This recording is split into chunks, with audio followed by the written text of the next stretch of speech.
All right, ladies and gentlemen. Um, I'm gonna introduce you to my my 1953 Chevy pickup build that I've been doing for like a few years now. Probably about 4 years now. Um, there's a reason why it took that long, but we'll get into that another time. Um, I went to go visit a friend in Vegas, and he encouraged me to finally start documenting a little bit. I'm so far along on this build right now. Like, there's so much stuff I've done, so many things that I've overcome um, with the build, figuring things out, researching, stuff like that. I really should have taken, better pictures and more uh, documentation, really, but I didn't do that. So, no time like the present, right? So let's go ahead. I'll introduce you to my backyard because I don't have a garage. I'm building this thing. You'll see in a second. Let me just start there. All right, here's my backyard. It is a mess, and that's all right. It's what I got. It's what I'm gonna work with. Whole bunch of tarps. I go the doors to my pickup leaning up against a tree. Tarp blew off. I got parts and pieces leaning up against a tree, things like that. So what I'm working out of is a Harbor Freight. What do they call it? A portable garage. I think it's like 20 by 8 or 17 by 8 or something like that. You can look them up. They're like $200, a little less if you use a coupon. But this is what I'm dealing with. Right off my backyard, all I have is a concrete pad, and this is how I got it set up. All right, all my tools, a hot mess over there, but I know where everything is. And there she goes. There's my truck and pieces. So what I got going on here, like I said, is a 1953 Chevy 3100 pickup truck. LS swapped, as you can see, with the help of the internet. I got that going on. Everything I've done on here, I've done it in this backyard. You see the cherry picker over there. That's how the motor came in and out. That's how that cab has come on and off, and it's gonna come off again. I got some stuff to do, some rust prevention and stuff to do to the bottom. But anyways, let me give you a broader swoop. Let's go around the side and back here. There's the rest of my backyard. And as I turn around, you can see what I'm dealing with. It's my house. There's my tent. That's how I do it. Let me go ahead and cut you off for a second. Let me roll up this door here, or this they call the door. All right, y'all, we back. This is what we got. All right, here's the old motor that I pulled out of here. It was the original. Well, period correct. Inline 6 Chevy 235. I did some work to it, as you can see. I put a 204R Chevy transmission on there, or GM transmission. Got the adapter plate from a guy named Buffalo something. If you Google Buffalo transmission adapter for 200 R4 or 700 R4 or whatever, it'll come up on Google. Anyways, that's what I just pulled out of there. Got power steering on there, 6-volt conversion, all of that stuff. If anybody wants it, you can pay me for it if you want it, or else I'm gonna probably throw it in another rat rod or something like that. Anyways, here's the back end.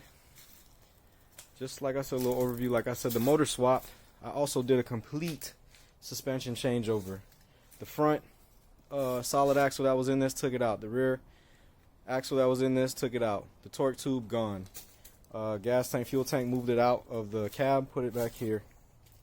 Here we got it's a 2-link suspension, actually, off of Jimenez Brothers. They're out of California somewhere, and they do them for a lot of Chevy vehicles, and this is what they kind of come up with here. Panhard bar setup, 2 links down there. Kind of like what the C10s have, the older C10s, like the 70s C10s have. Anyways, it is airbag, as you can see. This is gonna change. I'm gonna do hard lines off for all of this stuff, but this is where I figured out to put my stuff. I got dual compressors. One's right there. This is where the running board goes. If you can see on this side I have it placed, but that little part right here covers up those compressors real nice. You won't even see them when the bed's on here and everything like that. Anyways, overview of what I got going on here too. One thing I'll tell you, right coming off the power of the house, just running extension cords right up the poles. Those are LED like shop lights. I got those from Walmart. I know Harbor Freight sells them also. I'm a big proponent of Harbor Freight, man. To be honest, Harbor Freight made this thing possible, and probably 99% of my tools and everything I've done and have is because of Harbor Freight, and because they put their prices where they put them. I've made it happen, man. I learned how to weld on a Harbor Freight welder. All these welds, you'll see them. This is where I first started welding, so certain things look good and certain things don't. But all of the important stuff, you know what I mean? All the important stuff's in there. I'm happy with it. Like I said, I was talking about the lights up here. Those things allow me to work into 3. I'll be out here till 3 in the morning sometimes, guys. I've even put in 5 and 6 o'clock in the morning sometimes. Been out here messing around with this thing. I'll get better with the whole thing. I know I'm saying it like a billion times. Anyways, what I'm working on today is that transmission tunnel. Okay, I've cut a transmission tunnel I got off of eBay. I have the original pan that goes here, and I'm grafting it into that so that I can still remove that tunnel for whatever reason. I'm working on that now, and I'll show you that in a second. Here, why don't we get a start up? This thing starts right up. And the fuel pump kick on. Let's see, it's in park.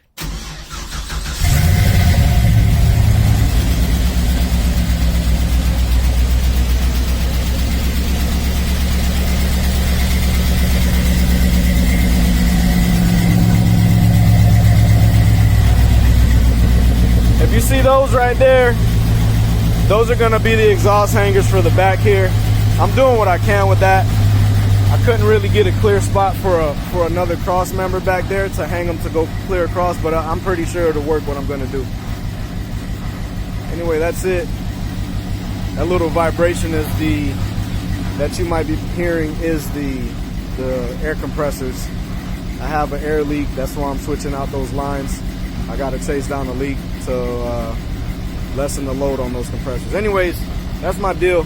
That's what I got going on right now. I'll show you a little more about that transmission tunnel thing that I was telling you about here in a second. I've already started, I get eager. So we'll try to see what we can do. We'll do that in the next video. Alright guys, nice to meet you all. If you want to follow along, I appreciate it, because I know I've learned a ton on YouTube. I'd say YouTube and Harbor Freight. And YouTube, Harbor Freight, and forums are the 3 things that have taught me so much about everything about cars and everything like that. Self-taught completely myself. Anyways, nice to meet you guys, and I hope to see you again later.